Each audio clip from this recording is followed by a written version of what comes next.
निर्वाण भूमीकडे येताना खूप अवघड चढाई आहे. 1-2 मिनिटाची अवघड चढाई आहे. आपल्याला खूप सांभाळून उतरायचं आहे आणि खूप सांभाळून जाताना वरती चढायचं आहे. आपण व्हिडिओमध्ये बघितलं की कशा प्रकारे उतरण्याची जागा आहे. जवळजवळ हे 80% डिग्रीची जी पायवाट आहे तिथून आपल्याला खाली उतरायचं आहे. त्याच्यामुळे आपल्या सर्वांना काळजी घ्यायची आहे. फायनली आपण निर्वाण भूमीकडे आलेलो आहे. हे बघा.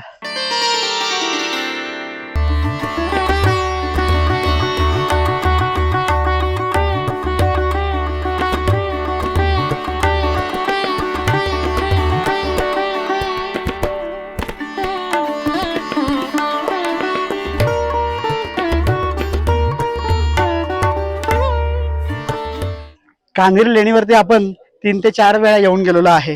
संपूर्ण सिरीज देखील आपण लेणी अभ्यासक सूरज जगताप सरांसोबत बनवलेली आहे. फक्त आपल्या चॅनलवरती निर्वाण भूमी राहिली होती.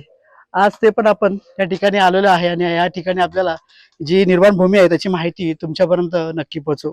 निर्वाण भूमी म्हणजे काय?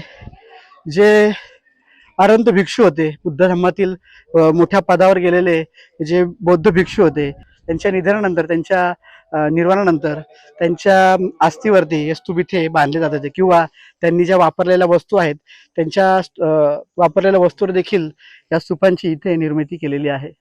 आज या स्तूपांची बरीचशी पडझड झालेली आहे. या ठिकाणी सहसा कोणी येत नाही. या ठिकाणी बिबट्यांचा देखील वावर असतो. आपल्याला इथे एकटं कोणी यायचं नाहीये.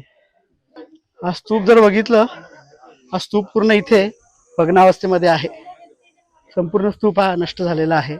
या स्तूपाचे काही अवशेष फक्त आपल्याला इथे पाहायला मिळत आहे. निर्वाण भूमीकडे येताना आपल्याला इकडेच शूज काढायचा आहे आणि नंतर आपल्याला पुढे जायचं आहे. कारण की याची निर्वाण भूमी आहे, बुद्ध धर्मातील मोठे पदावरील भिंती जी आहे ते आपल्या आदरासाठी आहे, ते आपल्यासाठी पवित्र आहेत. त्याच्यामुळे चप्पल आपल्याला लांबच काढायची आहे आणि मग आपल्याला इकडे पुढे जायचं आहे. येथील शिल्प जर आपण बघितलं ते संपूर्ण धूसर झालेलं आहे, नष्ट होत चाललेलं आहे.